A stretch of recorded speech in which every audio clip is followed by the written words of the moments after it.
Okey, jadi Al-Banna menyusunlah ada 10 prinsip yang utama.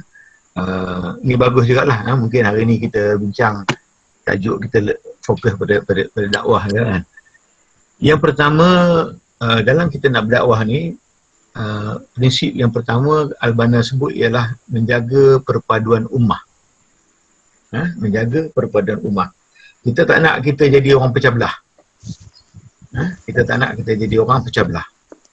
Minta maaf bagi contoh, macam ada kadang-kadang ustaz ni dia bawa semangat dia, mungkin dia cerita pasal bid'ah ke, dia pergi satu kampung kat Johor ke kat mana ke, kampung dalaman, mungkin kampung tu adalah dalam 100 keluarga, yang pergi surau tu mungkin ada 30 keluarga, dan kampung tu duduk dengan satu uruf, satu kebiasaan, mungkin baca tahlil lah, doa selamat lah, ada saja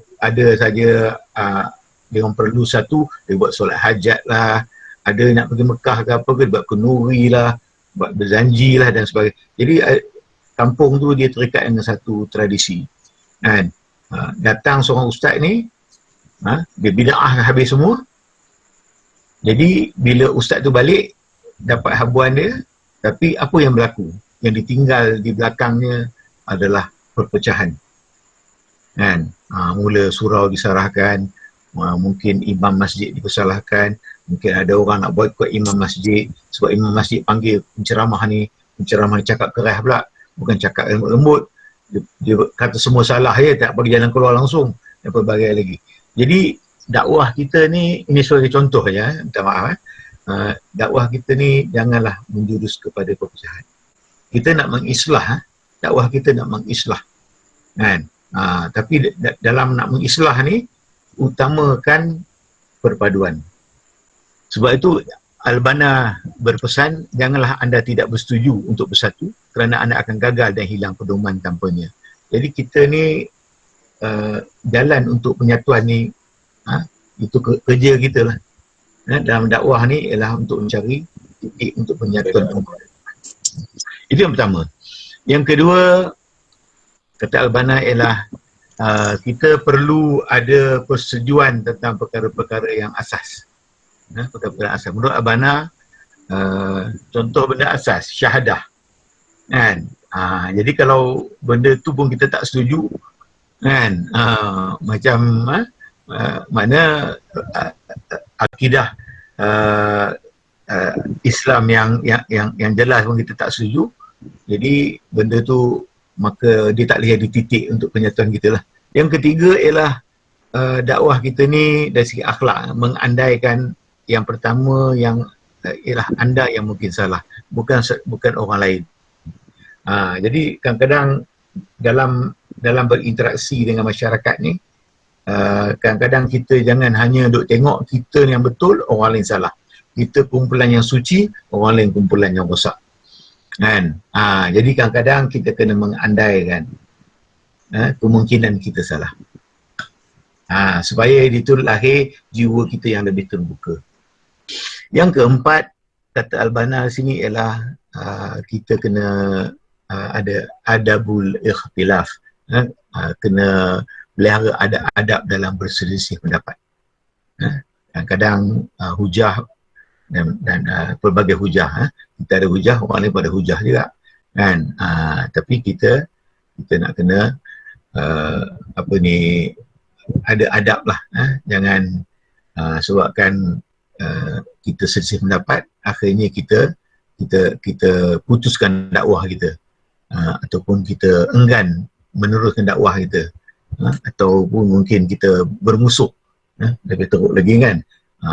Ud'u ila sabili rabbika bil hikmah wal mau'izatil hasanah wajadilhum billati hiya ahsan. Jadi ada tahapan-tahapan dia tu, dalam kita menyeru manusia, dan sangat menjaga adab dalam selisih pendapat. Yang kelima ialah kita mengelakkan daripada perdebatan atau merasa diri kita benar atau kita merendahkan orang lain. Al-Banna berkata, satu bangsa tidak akan menyimpang dari kebenaran selepas menerima hidayah kecuali selepas ia terjebak dengan kes melaknati orang lain dan perdebatan. Mana satu kaum ni boleh musnah. Kerana macam dulu ala masaili banyak bertanya pada Nabi kan, banyak bertanya macam Bani Israel lah kan, atau lembu umur berapa, warna apa dan sebagainya, lagi tanya last sekali tak boleh nak buat. Akhirnya kaum tu hancur kan. Kemudian seseorang mempunyai tempat dalam syurga apabila dia meninggalkan perdebatan selepas tahu ia sebenarnya salah, dan mendapat tempat tertinggi dalam syurga sekiranya dia meninggalkan perdebatan itu walaupun di dalam keadaan yang benar. Jadi mana ini akhlak lah.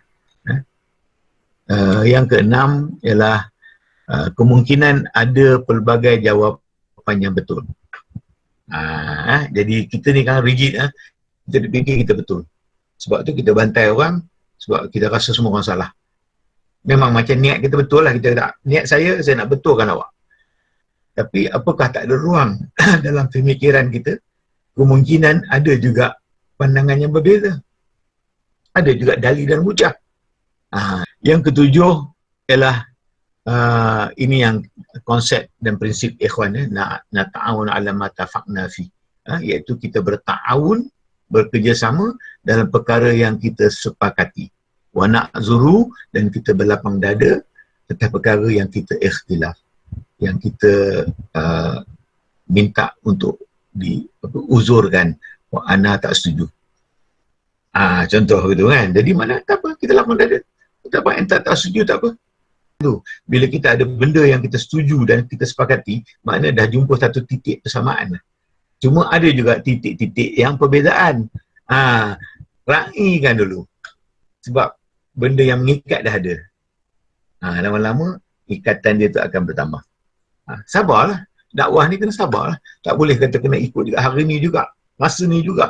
Kena setuju juga. Tak boleh. Siapa tak setuju, kita. Jadi maknanya jangan sampai dakwah kita terdesak dan dakwah kita jalan mati.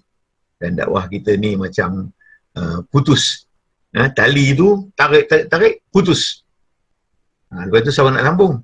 Mana benda yang setuju kita buatlah. Yang tak setuju tak apa. Mungkin orang tu perlu masa nak fikir, mungkin dia belum dapat jawapan yang memuaskan dia lagi ke, ada banyak mungkin yang kita positifkan. Yang ke-8 ialah memikirkan bahaya musuh luaran. Jadi contohnya kan, ada benda-benda yang kita berbeza, tapi yang lebih utama ialah kita kena jaga jangan bagi ruang pada musuh. Musuh tu lebih bahaya. Jadi janganlah dakwah kita ni akhirnya boleh membuka laluan untuk musuh datang menguasai negara kita. Yang ke-9 ialah membuka ruang untuk kerja dan produktiviti. Maksudnya dakwah kita ni kita juga mengiktiraf orang-orang yang rajin bekerja. Kita tak mau nanti orang masuk dakwah ni jadi pemalas, jadi kaki ponting, jadi macam tak ada idea, duk menunggu arahan saja kan. Kita suka sahabat kita ni, da'i-da'i yang ada ni, barisan-barisan soft KID kita ni dan ahli-ahli kita ni, orang yang rajin bekerja, yang disiplin, yang produktif dalam apa bidang yang mereka berada. Sebab itulah dakwah juga. Itu dakwah bilhal. Al-Banna menggalakkan mereka untuk mengisi tugas-tugas yang belum dikenal pasti, seperti melawat saudara yang jauh dan dekat, terlibat dalam kerja-kerja sukarelawan, ada masa untuk melakukan muhasabah dan sebagainya. Dan yang akhir sekali ialah bersimpati dengan mereka yang masih lagi belum menerima cahaya hidayah. Jadi kita melihat mad'u kita ni, terutama yang golongan yang kategori orang kata asi, yang masih buat dosa-dosa. Orang asi ni mereka ialah orang-orang Islam yang berdosa. Jadi dalam hati mereka tu ada iman. Walaupun iman dia nipis, tetapi iman itu boleh disubuhkan semula. Hati yang nak mati, yang layu tu boleh dibaja dan boleh disiram dengan dengan cahaya iman. Jadi dai kena apa, lihat sudut tu. Jadi mesti ada rasa simpati kepada mereka. Mereka tak dapat petunjuk. Apatah lagi yang kafir, mereka tak dapat petunjuk. Sebab tu mereka cakap sesuatu yang agak menyinggung perasaan orang Islam. Mungkin mereka itu kadang-kadang orangnya baik, orangnya suka buat kerja sukarelawan, tapi dia bukan Islam. Jadi ada rasa simpati.